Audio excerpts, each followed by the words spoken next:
Good morning, Athens. How are you? It's a little brisk outside today. We are so glad you're here this morning, and I just want to invite you to stand. We're going to start with some scripture. This is one of my favorite Psalms, Psalm 136. And you can just read the words that are underlined. Give thanks to the Lord, for he is good. His love endures forever. Give thanks to the God of gods. Give thanks to the Lord of lords. To him who alone does great wonders.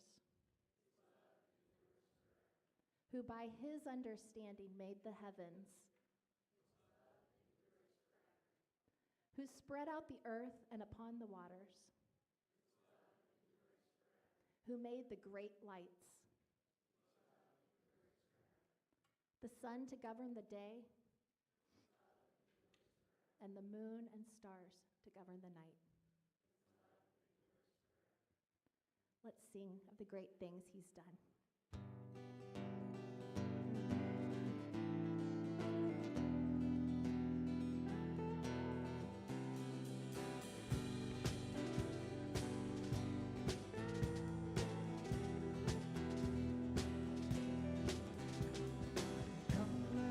Worship our King.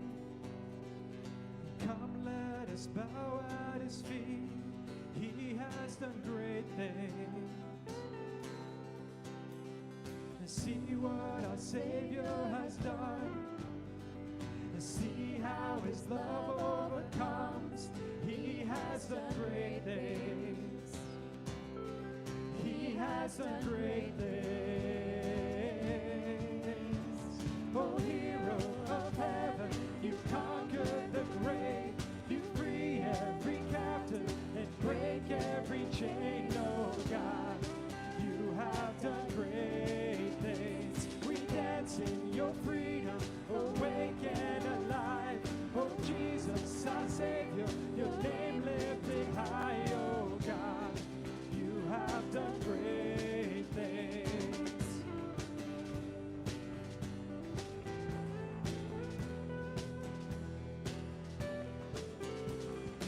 Faithful through every storm, you'll be faithful forevermore. You have done great things, and I know you will do it again. For your promise is yes and amen. You will do great things. God, you do great things.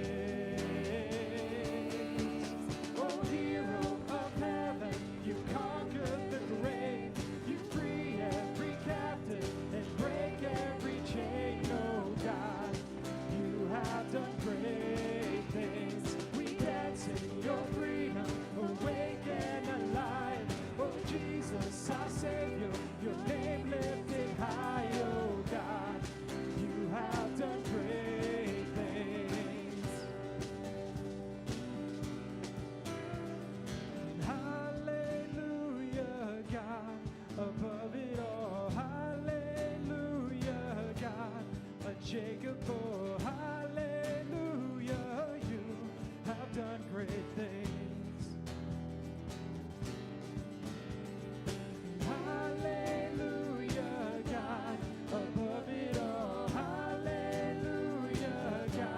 Unshakable, hallelujah, you have done great things, you've done great things. Oh, hero of heaven, you conquered the grave, you free every captive and break every chain. Oh God, you have done great things. We dance in your freedom, awake and alive. Oh Jesus, our Savior, your name lifted high, oh God, you have done great things. You have done great things. Oh God, you do great things.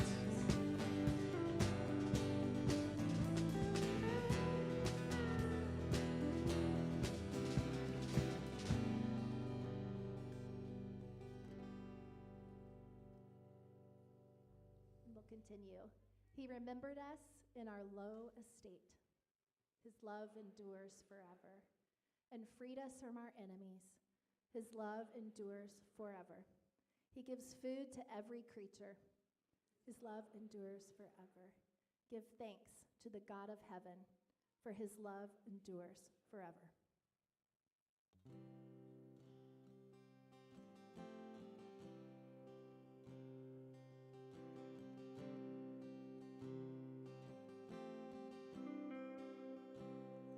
Lord, I come, I confess, bowing here, I find my rest, and without you, I fall apart.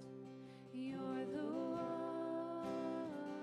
that guides my heart.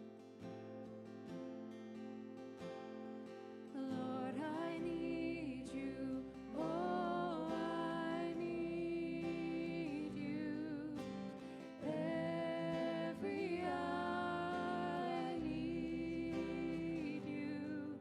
My one defense, my righteousness. Oh God, how I need you.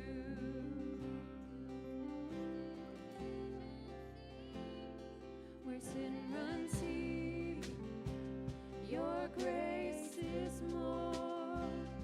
Where grace is found is where you are.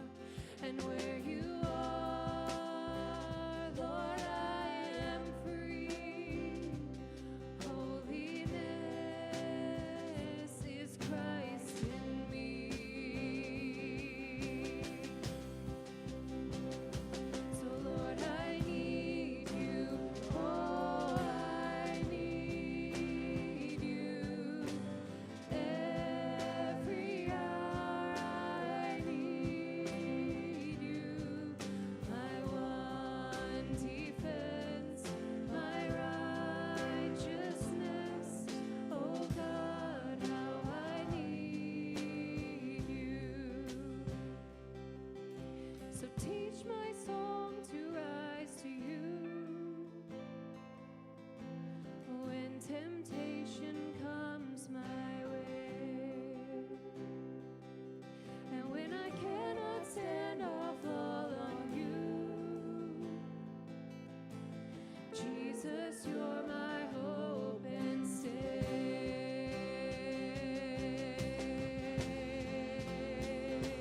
Lord, I need you. Oh, I need you.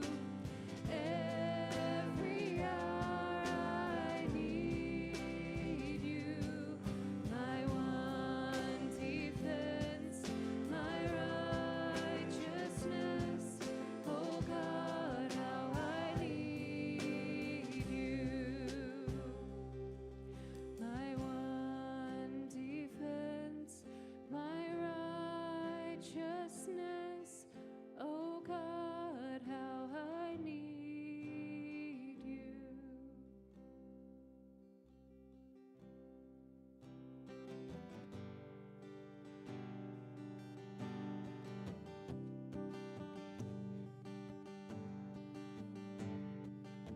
I've searched the world, but it couldn't fill me. Man's empty praise and treasures that fade are never enough. Then you came along and put me back together. And every desire is now satisfied here in your love. Oh, there's nothing better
there's nothing better than you. There's nothing better than you, Lord. There's nothing, nothing is better than you.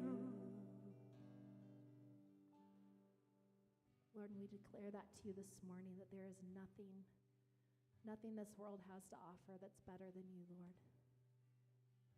We thank you that we can come and set you at the right place in our hearts on Sunday morning each week, and I pray that we'll do that throughout our weeks. But God, this morning I pray that you will meet us and that you will teach us and that we will learn from you. We love you, Lord, in Jesus' name. Amen. Amen. You guys can take a seat.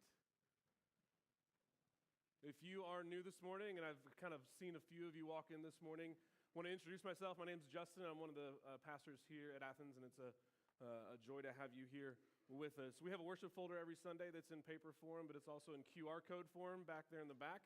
Just a few things I want to call your attention to. First, there's a newcomer meet and greet next Sunday, and the purpose of newcomer and meet and greet is that it's a 25 to 30 minute kind of standing, sitting, very informal meeting. Your kids will be in there. We'll have a little bit of food to fill your bellies.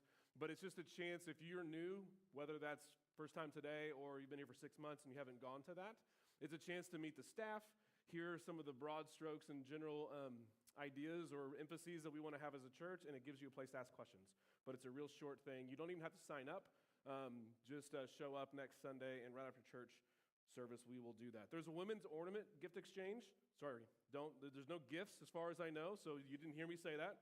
Women's ornament exchange on December 5th, 7 to 9 p.m. You can read more about that on the worship folder or on the website, and please sign up for that if you can.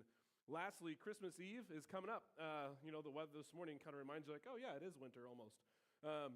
But we will have two services, one at 3 and one at 4:30. They are short services, 60, 65 minutes tops, and they're a great chance to come kind of set our hearts on the reason for the season, as some people like to say, but it's also a great time to invite friends or family who maybe don't go to church very often.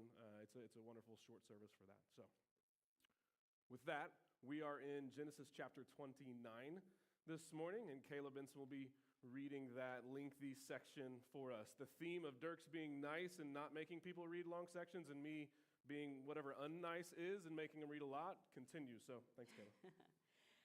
Genesis 29:14 through 35. After Jacob had stayed with him for a whole month, Laban said to him, "Just because you are a relative of mine, should you work for nothing? Tell me what your wages should be." Now Laban had 2 daughters. The name of the older was Leah, and the name of the younger was Rachel. Leah had weak eyes, but Rachel had a lovely figure and was beautiful. Jacob was in love with Rachel and said, "I'll work for you 7 years in return for your younger daughter Rachel." Laban said, "It's better that I give her to you than to some other man. Stay here with me." So Jacob served 7 years to get Rachel, but they seemed like only a few days to him because of his love for her. Then Jacob said to Laban, "Give me my wife. My time is completed, and I want to make love to her." So Laban brought together all the people of the place and gave a feast. But when evening came, he took his daughter Leah and brought her to Jacob. And Jacob made love to her, and Laban gave his servant Zilpah to his daughter as her attendant. When morning came, there was Leah. So Jacob said to Laban, "What is this you have done to me? I served you for Rachel, didn't I? Why have you deceived me?" Laban replied, "It is not our custom here to give the younger daughter in marriage before the older one. Finish this daughter's bridal week. Then we will give you the younger one also, in return for another 7 years of work." And Jacob did so. He finished the week with Leah, and then Laban gave him his daughter Rachel to be his wife. Laban gave his servant Bilhah to his daughter Rachel as her attendant. Jacob made love to Rachel also, and his love for Rachel was greater than his love for Leah, and he worked for Laban another 7 years. Jacob's children is the title of the section. When the Lord saw that Leah was not loved, he enabled her to conceive, when Rachel remained childless. Leah became pregnant and gave birth to a son. She named him Reuben, for she said, "It is because the Lord has seen my misery. Surely my husband will love me now." She conceived again And when she gave birth to a son, she said, "Because the Lord heard that I am not loved, he gave me this one too." So she named him Simeon.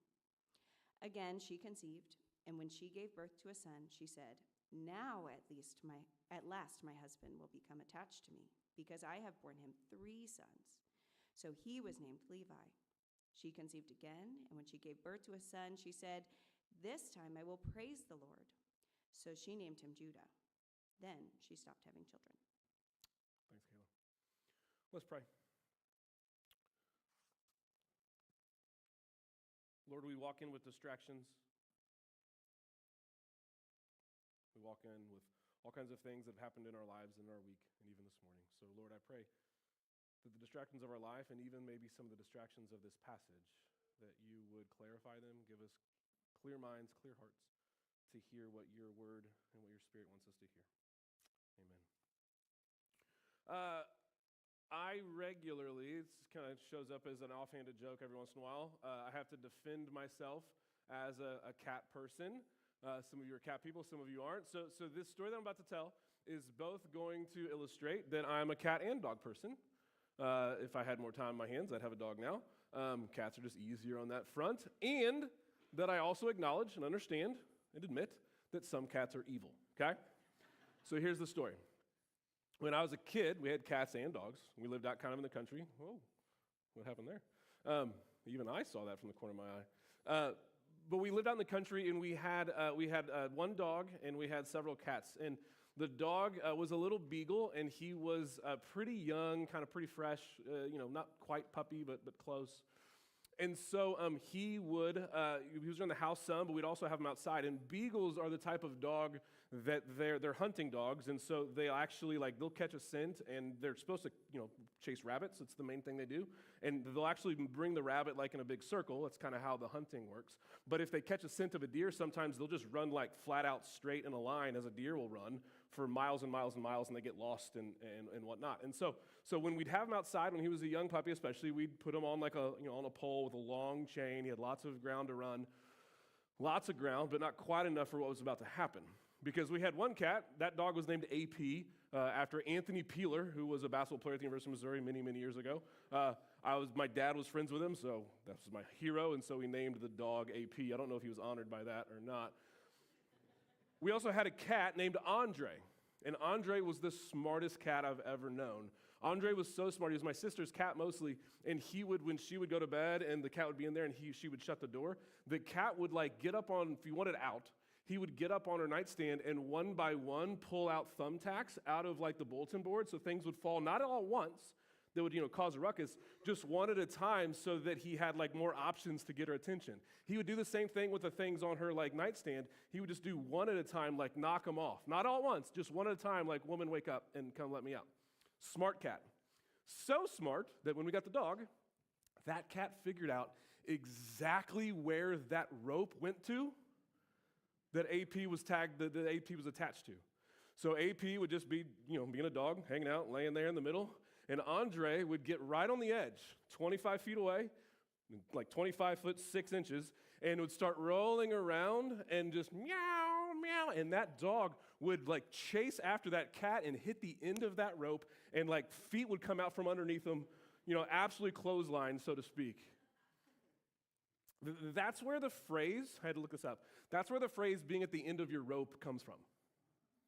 It's this idea, you use it to say, I've had enough, I can't go any further. That's the actual meaning of it, is you get to the end of the rope and physically you can't go any further, which AP found out on a handful of occasions. That's a little bit what we're going to talk about today.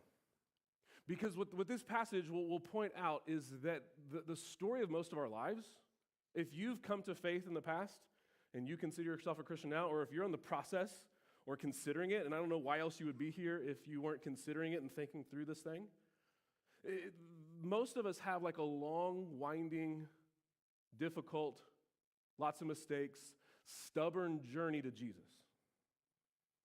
And sometimes we end up coming to Jesus because we're kind of at the end of our rope metaphorically, with life, with disappointment, with discouragement. And so that's going to be, in the end, the main point of this passage. Before we get to the passage itself, I got to do some background work, and here's where we're going to go. There's kind of 4 headings for the sermon, so you can follow along if you would like. And this is a common cycle and pattern, I think, once again, for any human being, any believer, any unbeliever ever. This is how people eventually come to Jesus and believe in him and cherish him and follow him. I think it's almost always through this process. And here's the process, and then we'll work through them one by one. You flee, you find hope, you get deceived and disappointed, and then you give in. Flee, find hope, you get deceived and disappointed, and then you give in. To point out how this passage shows that Jacob, the main character in the story at the moment, is fleeing, we have to kind of go back. So if we go back in the history of Genesis, and we've preached through some of this, and we've also just skipped a few sections, and so some of this has been skipped. But in the story of Genesis, the very first book of the Bible, the Old Testament, you had Abraham, Isaac, and Jacob. These were kind of like the forefathers of the Jewish religion and the Jewish nation. You have Abraham, who is the one that God originally makes a promise to in Genesis 12 to be a blessing and to bless him, but so that he can be a blessing to the nations. And then he has a son named Isaac, and then Isaac has a son named Jacob, and that's where we are in the story. Abraham, when Jacob was a child, he's born, he has a twin brother named Esau. And we're not going to see him in this passage, but it's important that we understand what happened. Because there's 2 brothers, and as some brothers happen usually to be, you're sometimes very different, and sometimes you don't get along all the time. That was the story of Jacob and Esau. Esau was a man of the wilderness. Jacob was more of a homebody, and they had, it seems like, a lot of conflict and tension.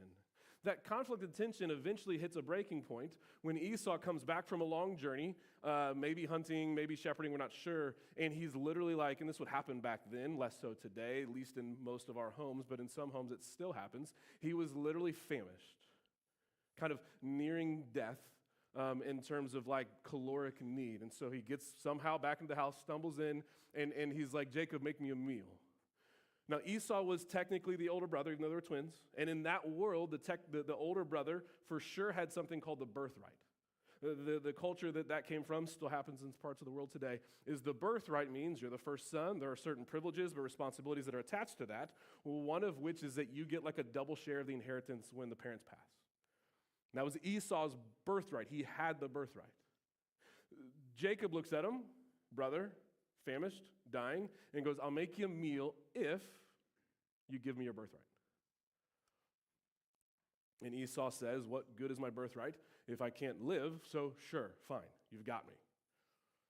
So at this point, we should realize Jacob, great guy. Just wonderful guy.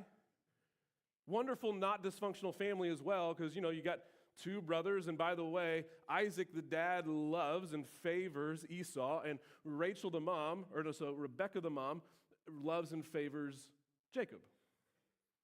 Great guy, great family. Who's texting me? My bad. I usually have that off. There we go. At least Siri didn't hear me like last week. Siri popped on. So this is the background. Jacob is such a delightful person that he leverages his brother's impending death to get his birthright from him so he can get more money later. Okay, that's in Genesis 25. In Genesis 26, what happens is Isaac, Jacob and Esau's dad, he's getting near the end of his life and he's blind.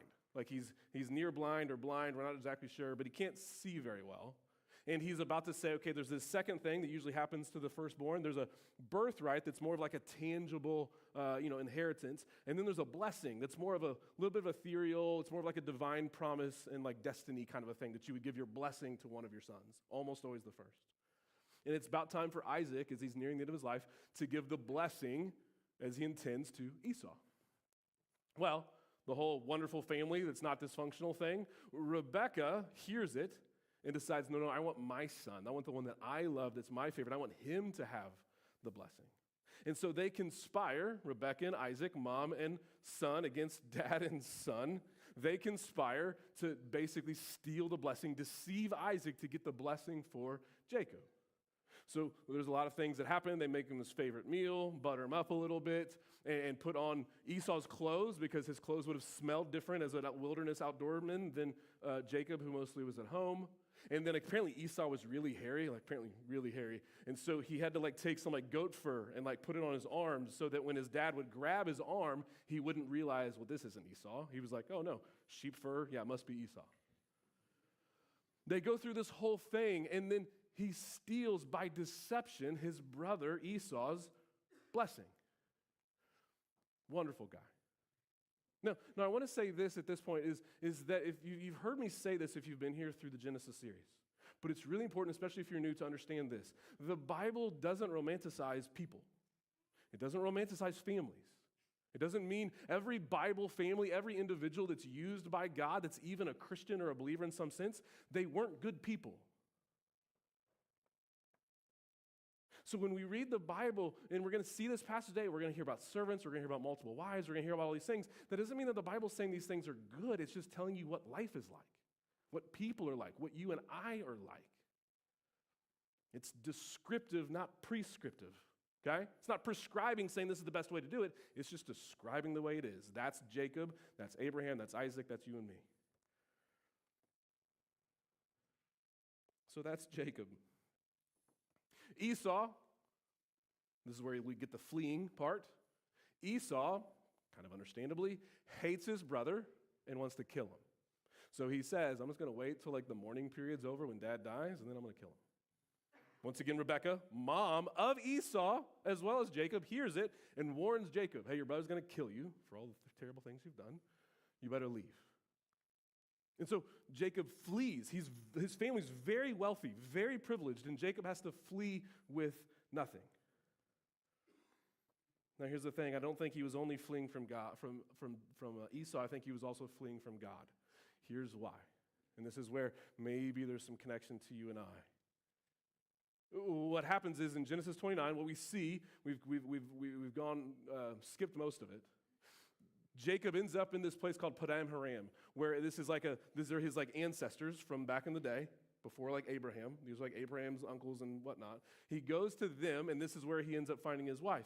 The same thing happened to Isaac in Genesis 24. And so the reader of Genesis is supposed to go, wait, I think I've heard this story before. And then you're supposed to compare and contrast Genesis 24, where Abraham sends a servant to get Isaac a wife, with this story of Jacob in the exact same place with the exact same people getting a wife for himself. You're supposed to compare and contrast them. Now here's what happens in Genesis 24. Abraham is flawed, but he's a decently pretty righteous guy. So when he's like, hey, I want to go get a wife for my son, once again, that sounds weird, but that was also a cultural thing. And he sends a servant, but he sends him with really specific instructions. Here's how you're supposed to do it. Here's what you're supposed to look for. You're supposed to pray and look to God for wisdom and guidance and all these things repeatedly. You're supposed to make this a faith thing. This is God's involved in this whole process. And that's what happens in Genesis 24. The word Lord or the word God shows up 31 times in the story of just finding the wife. How many times, I don't know if you noticed it, how many times did the word Lord or God show up in Genesis 29? And the answer is, until you get to Leah, which will be the end of our sermon, and it's the end of this passage, until you get to Leah, it's 0. Jacob wasn't just fleeing Esau. He was fleeing God. He had no use for God. He didn't want to follow God. He didn't consider God. He didn't ask God. He didn't pray to God. That's the implication of that passage. Some people flee God because of your background. Some people flee God because you've got a misunderstanding of who he is. All of us distance ourselves from the God of the universe, and I would argue it's the core problem of every single human being. We see it in ourselves, but we see it here with Jacob, the first step of this 4-step cycle that all Christians go through to eventually sometimes become a Christian to follow Jesus. Jacob fled God. That's the first point. Second point, he finds hope. And now we get to go back to the passage.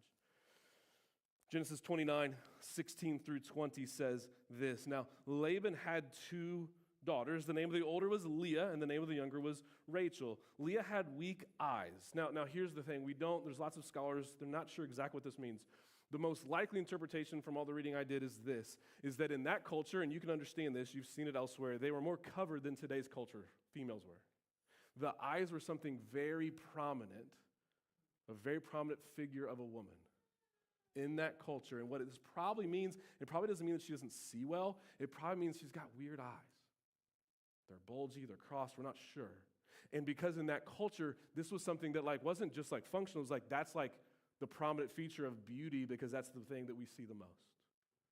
And so for some reason, Leah has weak eyes, and we know it's probably a beauty thing because it's contrasted immediately with her sister Rachel. And we need to start right here because it's going to play out for the rest of this story. It's going to play out in Genesis 30, which we're not going to deal with. You have to put yourselves in the shoes of Leah and go, what would that have felt like? To know that you don't compare to your sister in physical ways that don't matter very much. In fact, in the end, don't matter at all. But people see you for them. And people treat you differently for them. And eventually, Leah is the second-class bride of a husband that never wanted her. And yet, there's hope for her, and there's hope for us. Leah had weak eyes. But Rachel had a lovely figure and was beautiful. Jacob was in love with Rachel. I would question whether it's real love, and you probably should too. But he was smitten and said, I'll work for you, Laban, Dad, 7 years in return for your daughter, younger daughter, Rachel. Laban said, it's better that I give her to you than to some other man. Stay here with me. So Jacob served 7 years to get Rachel, but they seemed like only a few days because he was so in love to him because of his love for her. There's a couple things here because this is where Jacob has attached his hope. Some of us and some of you have attached your hope to the same thing. A wife, a husband. Some of you, that's not the most important thing to you, or you've got that kind of right-sized in your life. What you set your hope on are other things. You set your hope on other relationships. You set your hope on your career. You set your hope on experiences. You set your hope on money and materialism. We all set our hopes on something. For Jacob, it was this, but the text would want you to consider, where are you setting your hope? Here's one of the reasons. This isn't like hope in a good sense. This is I'll call it over-hope here in a minute. Here's why. Because the scholars say that this price for the dowry, once again, weird cultural thing. If you have questions, come ask me later, but this is just a cultural thing. There was a price to be paid by the husband to the father of the family to get the wife's hand. This is probably around twice the going price. He pays double. He's paying double for Rachel. And here's what you need to know from that and just practical wisdom. You should never walk on a car lot and say, I've researched all of them, I've looked everywhere, this one particular car I just love, and so tell me how much it is. Our smittenness, when it comes to negotiations like that, probably don't set us up very well. I think this is the moment that Laban realizes this is a sucker and I've got him. He's volunteering twice the going rate. And then he uses it and leverages it and deceives Jacob eventually. He overpaid. Now, once again, overpay over hope. There's a biblical term that I think applies here. It's in the New Testament. The New Testament was written in Greek. The Old Testament was written in Hebrew. In the Greek in the New Testament, there's this word thumia. And thumia means desire. But when Paul talks about desires run amok, he has a different word. It's epithumia. And epi means above or over. And Paul's pointing out, and this passage is pointing out to us too, it's not wrong to hope for a wife or a husband or family or kids or a good career. The things that you and I hope for in general are good things that have just been twisted a little bit, and they've been twisted because they went from thumias to epithumias. They went from something that's a good thing to something I have to have, and I'm willing to pay anything that I have to get it. Overpaid, overhoped. Epithumia, not thumia. Everything in your life that you want is probably at its core a good thing. You've actually been designed for a relationship. Many of us, most of us, have been designed and intended for marriage. You've been designed on average, not everybody, but on average, has been designed to have children. You've been designed to have a career and to work hard, whether it's for pay or for not. You've been designed to enjoy the fruits of your labor and have rest and hobbies. We've been designed that way. Those aren't bad things. But when a thumia becomes an epithumia, it destroys you. When something that you desire becomes an over-desire that you have to have because you don't know what life would be like without it, it will tear you apart, as we will see here in a minute.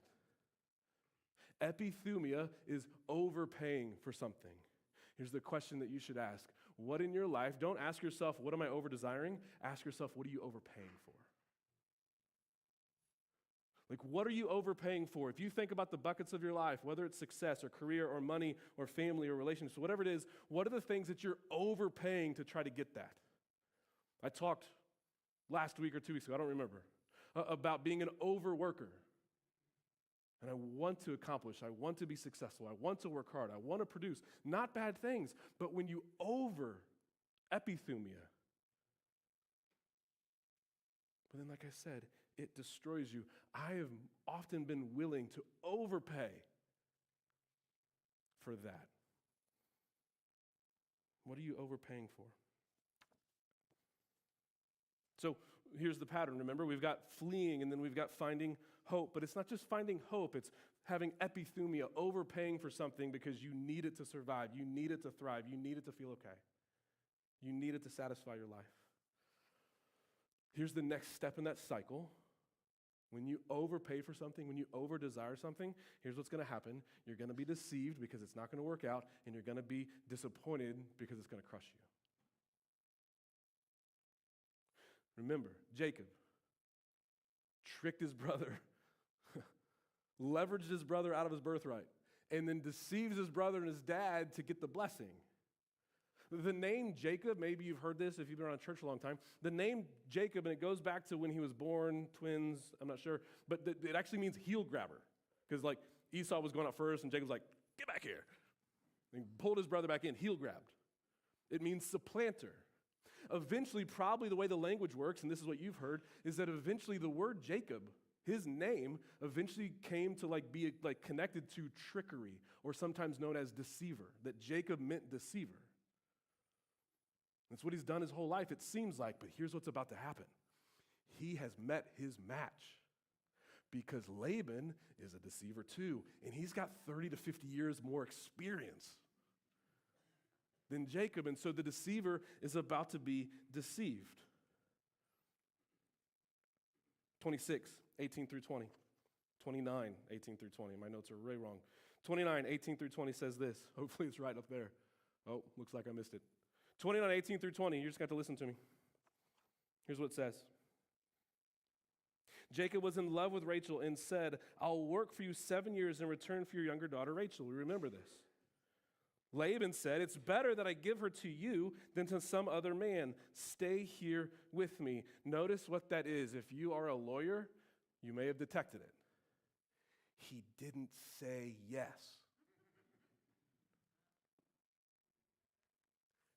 It's better if I give her to you than somebody else. He said enough to encourage the assumption, but he actually legally does not say yes. This is where the deception begins. Once again, because Laban's already marked Jacob as a sucker. This is somebody I can take advantage of. So Jacob served 7 years to get Rachel, but they seemed only like a few days to him because of his love for her. 29, dang, my notes. 29, 22 through 27 says this. More deception, more disappointment. So Laban brought together all the people of the place and gave a feast. Back then, a wedding feast, you think weddings are a big deal now. If you've watched The Chosen, you see a different perspective as well. Great show. But this was like a multi-day feast. And there would be wine present. And for some people, when there's wine present at a feast, epithumia, they overdrink. And that's probably what's happening here. You'll connect the dots as we continue. When evening came, he took his daughter Leah and gave her and brought her to Jacob. And Jacob made love to her. Because you might ask, how could Jacob not know? Well, if you were over inebriated, you might not know. And Laban gave his servant Zilpah to his daughter as her attendant. When morning came, there was Leah. So Jacob said to Laban, "What is this that you have done to me? I served you for Rachel, didn't I? Why have you deceived me?" And then Laban replies, which is almost certainly a lie. It's not that this wasn't a normal thing, but it's not necessarily a custom, or else Jacob would have known it. It's not our custom here to give the younger daughter in marriage before the older one. Let me bring that out 7 years in, buddy. Finish the daughter's bridal week, and then we will give you the younger one also, and then return for another 7 years of work. Now, let me say this. This could come off harsh and cold, and I don't mean it to. Because if there's anybody in this story that is actually good, it ain't Jacob, it ain't Rachel, it's Leah. My favorite person in this story is Leah. So what I'm about to say and quote is not about Leah, it's about Jacob, okay? Here's what a different version, ESV says, more of the old versions say it this way, for 29:25, it says this, "And in the morning, behold, it was Leah." Behold. Surprise. Behold, it was Leah. Here is what one commentator, Garrett says about this passage, about that verse. He said, "These words, 'Behold, it was Leah,' are the very embodiment of disappointment. In this moment, a miniature of man's disillusion experienced from Eden onwards." It's not about Leah. It's about Jacob. But the disappointment that Jacob has in the morning when he goes, "Behold, it's Leah." He's a scoundrel. But you can still enter in his shoes and wonder what that moment would have been like. And what Derek Kidner's saying is that that's the experience of every human being. Everything, it may not be Leah for you, right? But there's something that you go, I worked for this, I wanted it, I epithumiated it, I overpaid for it, and then I got it, or I got part of it, or I didn't get it, and I'm just left with, behold, it didn't fill me up. Behold, it didn't work. Behold, I still feel empty. And what Derek Kidner's saying is that is the experience of every human being from Eden, Genesis 3 on, because of the fall and the brokenness of the world and the brokenness of each of our souls. That this world, all the good things that you and I have, all the good things that God has blessed us with, in this context, in a broken world with a broken body and a broken soul and a broken spirit and a broken heart, everything good, if I epithumia it, ends up, behold, it didn't work. Behold, it wasn't enough. Here's a few examples. I love to collect these. Maybe you've heard some of them. Kevin Durant, NBA basketball player, one of the greatest ever, top 10, 15 ever, won one championship. He said this, "After winning that championship, I learned that much hadn't changed. I thought it would fill a certain void. It didn't." Jim Carrey, actor, comedian, says it this way, "I wish everyone," you've heard this before if you've been here, I use it every once in a while. "I wish everyone could get rich and famous and get everything they ever dreamed for so that they see that it's not the answer. So that they see you had this dream, you worked hard for it, but behold, it didn't fix you." Scotty Scheffler, who is a Christian, those first two are not Christians as far as I know. Scotty Scheffler, who's a Christian, connects some dots differently. He says this, he's a professional golfer, the number one player in the world right now, but also a Christian. It seems legit from all counts. He says this, "To win the Byron Nelson Championship, it's a golf tournament, but it's near his hometown. Grew up there. At home, I literally worked my entire life to become good at golf to have an opportunity to win that tournament. You win it, you celebrate, get to hug my family, my sister's there. It's such an amazing moment, and then it's like, okay, what are we going to go eat for dinner?" And then he keeps going. He says, this is all in one interview. He says, "Showing up at the Masters every year. It's like, why do I want to win this golf tournament so badly? It's one of the most prominent golf tournaments. Same with the Open Championship. Why do I want to win the Open Championship so badly? I don't know, because if I win, it's going to be awesome for 2 minutes. And then we're going to go to next week." And he quotes like a media person, "Hey, you won 2 majors this year. How important is it for you to win the FedEx Cup playoffs?" And we're back here again. Behold, it didn't work and it didn't fix you. So as we get to the final point, let's just recap where we've been. Let's recap where we've been in the passage. Let's recap where you are in your life and in your heart. The cycle towards Jesus, it usually starts with fleeing God in one form or another for one reason or another. I don't have time for him. I can worry about him later. I don't like the God that my parents served. I don't like the God that people talk about. I can do it without him. We flee. And then you find hope because you have to. You have to have something to live for. You have to have something that you worship and serve. You have to have something that is the most important thing in your life. It doesn't work any other way. Many scholars and Christians have said that the heart is an idol factory. Like, that's just what we do with our desires. We just make idols. We make things to worship. We make things to live our lives by. And so you find hope, but it's epithumia, that we overpay. We try to make things that weren't designed to fulfill us. Not that they're bad. And what's the conclusion of that? Well, we get deceived. It turns out we were lied to. Every marketing campaign ever. If you have this product, if you do this thing, look at how happy you'll be. And then you get the thing and you're like, yeah, didn't work. You're deceived. I'm deceived. And then we're disappointed because eventually, like we said, everything ends up being like Kevin Durant and Jim Carrey and Scotty Scheffler and everybody down the line. Behold. It didn't fix me. It didn't satisfy me. Behold, I still feel empty. Whether you're a Christian or not, this is the process that you're going through. If you're a Christian, maybe you feel a little differently. Maybe you've cleared out some idols, but you've got other ones that have popped up in their place. Maybe your epithumia isn't at a 10 anymore. Maybe it's just at a 9.5 or a 6 if you're super holy. But this is why we have to call back our attention to what are our hearts longing for? What are our hearts, what are our lives looking for to scratch the itch that's never been able to be scratched? So you go from fleeing to finding hope in something and epithumiaing it, being deceived and being disappointed.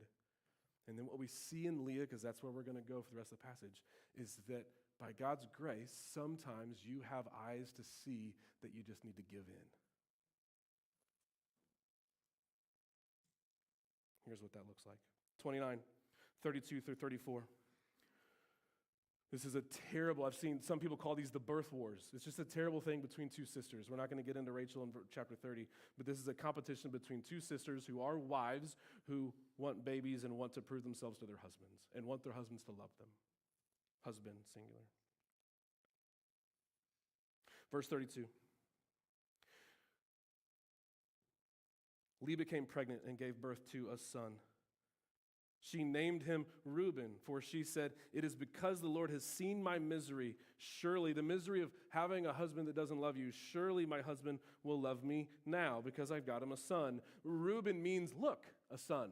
That's like what the Reuben, look, see, a son. Like, look, Jacob, love me now.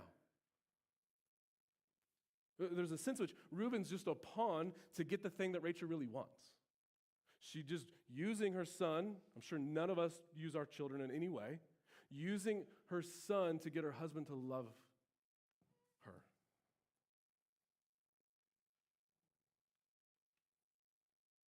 Verse 33. She conceived again, and when she gave birth to a son, she said, "Because the Lord heard that I'm not loved," because the Lord heard that my husband still doesn't love me, still favors my sister, He gave me this one too. Simeon means heard. And what you see here is she seems to be making a shift like we all do with our epithumias. One doesn't work and you just go to another. And so she's like, okay, the husband thing didn't work. He doesn't love me. But maybe this child will fill that gap in my heart. God gave me this one too because maybe it'll replace the love and needs I have from my husband. Verse 34. Again, she conceived, and when she gave birth to a son, she said, "Now at last my husband will become attached to me, because I have borne him 3 sons." And so he was named Levi. Levi means attach. And notice this, it's like she went from, I want my husband to love me, to maybe my child will fix my needs, to like, well, I know my husband's not going to love me, but maybe he'll just be attached to me. Maybe I just need to lower my expectations of what this world can offer. And it wasn't that the world, she's in this moment where it's like, okay, the world can still fix my problems. I just need to lower my expectations of it.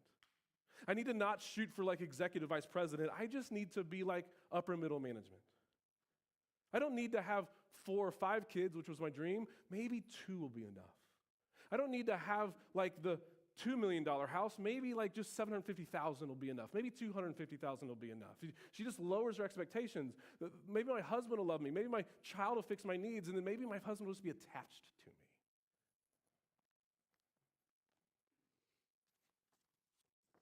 And she goes through this process.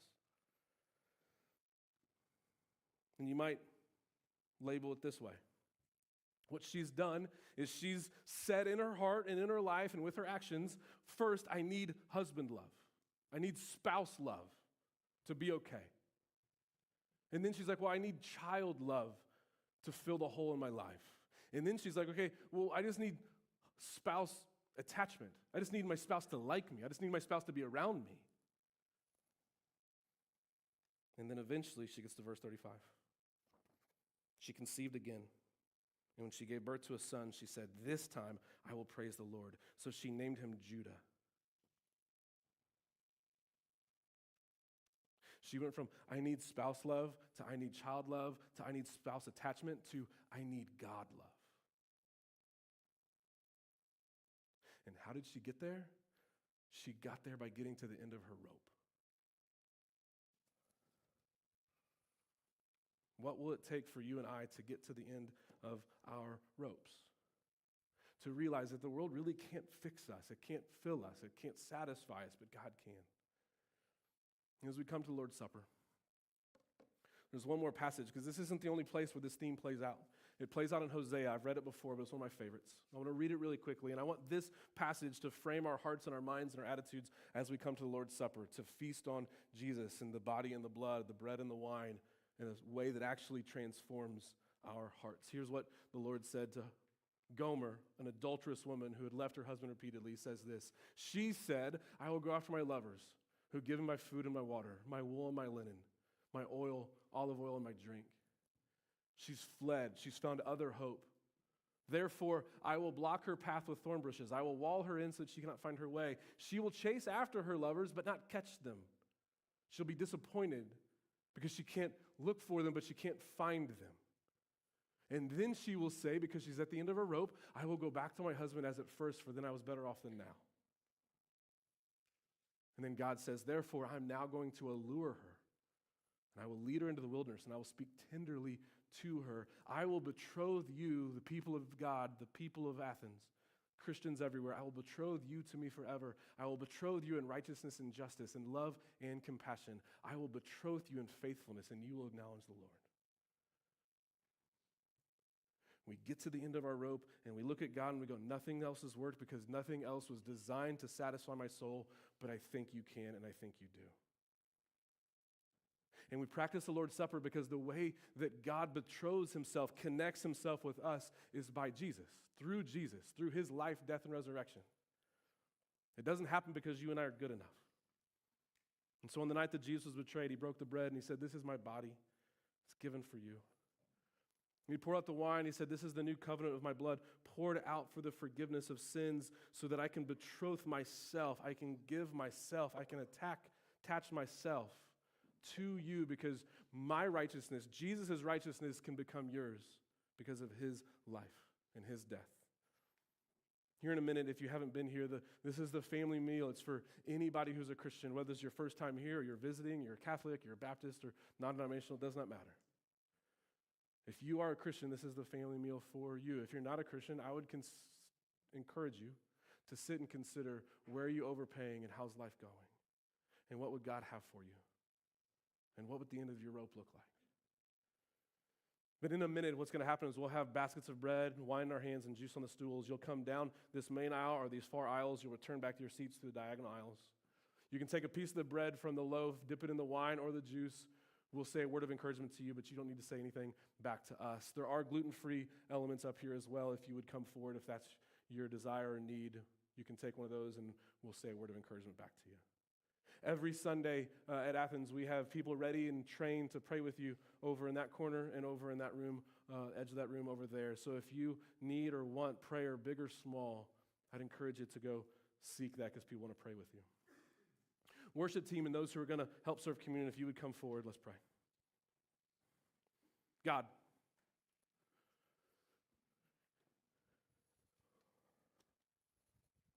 we all go through cycles of life. We all look for things to fill us and fix us that can't. Would you give us eyes to see it? Would you give us your forgiveness and grace to be changed? Give us humility to admit it. And give us self-awareness to consider it. Lord, I pray that you would do that in every heart here, Christian or non-Christian, old Christian, young Christian, in process. Would you do that to my heart as well? So that I could and we could glorify you with our lives and enjoy you more. Amen. People of God, come have the Lord's Supper and the family meal when you're ready.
Your constant grace remains the cornerstone.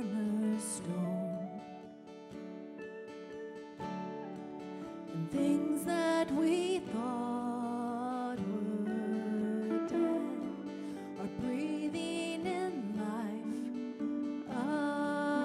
again. You cause your sun to shine on darkest nights. For all that you've done, we will pour out our love. This will be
future sure, the price it has been paid. For Jesus bled and suffered for my pardon, and he was raised to overthrow the grave. To this I hold, my sin has been defeated. Jesus now and ever is my plea. Oh, the chains are released, I can sing, I am free, yet not I, but through Christ in me. With every breath, I long to follow Jesus, for he has said that he will bring me home. And day by day, I know he will defend me until I stand with joy before the throne. To this I hold, my hope is only Jesus. All the glory evermore to him. When the race is complete, still my lips shall repeat, yet not I, but through Christ in me. This I hold, my hope is only Jesus. All the glory evermore to him. When the race is complete, still my lips shall repeat, yet not I, but through Christ in me. When the race is complete, still my lips shall repeat, yet not I, but through Christ in me.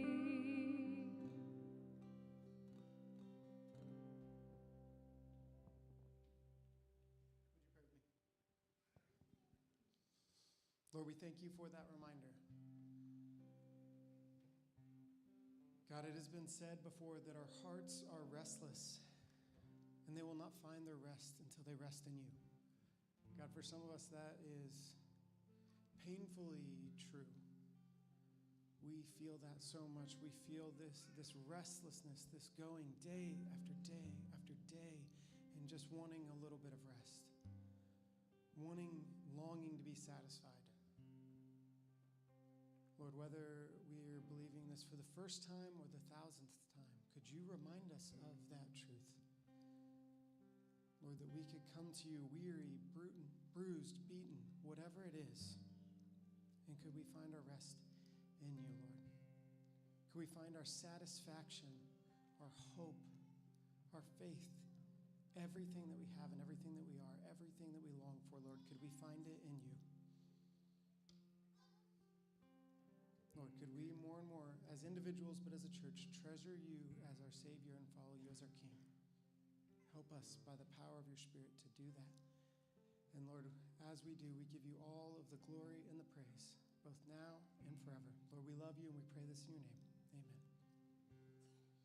Just want to say welcome. If we haven't met, my name is Dirks, assistant pastor here. Would love to meet you, would love you to fill out a connection card and for us to connect with you, or if you have a way that we can be praying for you. If you would like to take an open posture and receive God's blessing today. From number 6, may the Lord bless you and keep you. May he make his face to shine upon you and be gracious to you. And may he lift up his countenance upon you and give you peace.